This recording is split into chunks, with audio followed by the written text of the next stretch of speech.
करीब से देखा है। ये लोग जन स्वराज परिवार का जब हिस्सा बन रहे हैं, सोचने समझने जांचने परखने के बाद जुड़ रहे हैं, कहीं न कहीं जन स्वराज की सोच की यही ताकत है। पिछले 2-2.5 वर्षों से हम लोग यही कह रहे हैं कि सत्य की एक अपनी ताकत है, उस पर जितना भी कीचड़ उछालोगे उससे कोई फर्क नहीं पड़ने वाला है।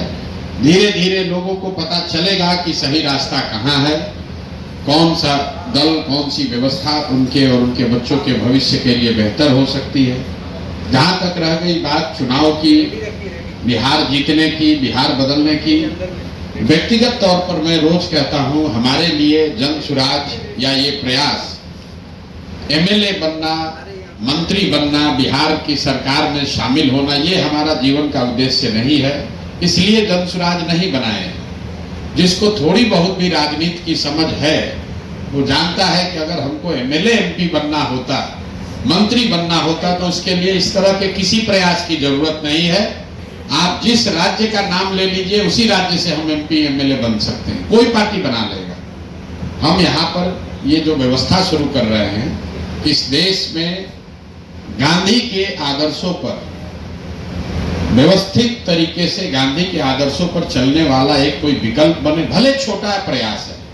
आज ये आपको छोटा पौधा दिख सकता है, लेकिन जब कोई भी चीज आप शुरू करते हैं वो छोटा ही होगा। एवरेस्ट पर चढ़ने के लिए भी आपको नीचे से ही शुरू करना है। तो हमारी जो सोच है, ये व्यवस्था जो हम लोग बना रहे हैं, अगर आपको बीजेपी के विचारधारा पर आधारित राजनीतिक व्यवस्था से लड़ना है, तो हम लोग देख रहे हैं पिछले 10-15 साल से, ये कहीं का ईंट कहीं का गारा जोड़कर आपको लड़ाई नहीं लड़ सकते हैं। भाजपा विचारधारा आधारित एक राजनीतिक व्यवस्था है, तो अगर विचारधारा आधारित भाजपा से लड़ना है तो आपको लोहे को लोहा काटता है, विचारधारा आधारित ही राजनीतिक व्यवस्था बनानी पड़ेगी। और इस देश में जब आपको भाजपा के विचारधारा से लड़ना है, तो गांधी ही एक वो विचारधारा है जिससे कि उसका मुकाबला किया जा सकता है। तो जन स्वराज बिहार में चुनाव लड़के सत्ता में काबिज होने का अभियान नहीं है। ये आजादी से पहले जो महात्मा गांधी की कांग्रेस थी, उस तरह की व्यवस्था को पुनर्जीवित करने का अभियान है। ये अभियान है उन सारे बिहार के लोगों के लिए जो समझते हैं कि बिहार में विकल्प के अभाव में पिछले 30-35 साल से लालू जी के डर से भाजपा को और भाजपा के डर से लालू जी को जो वोट देने की परिपाटी चली आ रही है, जो राजनीतिक बंधुआ मजदूरी का माहौल है, उससे अगर अपने और अपने बच्चों को निकालना है तो एक नई व्यवस्था बनानी पड़ेगी। उसी व्यवस्था का नाम है जन स्वराज। जन स्वराज किसी व्यक्ति का दल नहीं है, ये प्रशांत किशोर का दल नहीं है, किसी जाति किसी समाज का दल नहीं है, किसी परिवार का दल नहीं है। ये बिहार के उन सारे लोगों का दल है जो चाहता है कि बिहार में भी ये राजनीतिक बंधुआ मजदूरी खत्म हो, बिहार में भी अपने बच्चों, हम लोग के बच्चों के लिए पढ़ाई और रोजगार हो, बिहार भी देश के अन्य कई राज्यों की तरह विकास की दौड़ में शामिल हो। जो लोग भी ये सोच रखते हैं वो जन स्वराज के मालिक मुखिया हैं। आज प्रशांत किशोर इसके चेहरा के तौर पर दिख सकते हैं। आज से 5 वर्ष के बाद, 10 वर्ष के बाद संभव है कि प्रशांत किशोर से भी काबिल कोई व्यक्ति जो इसी बिहार का हो, जो इस दल का नेतृत्व करेगा।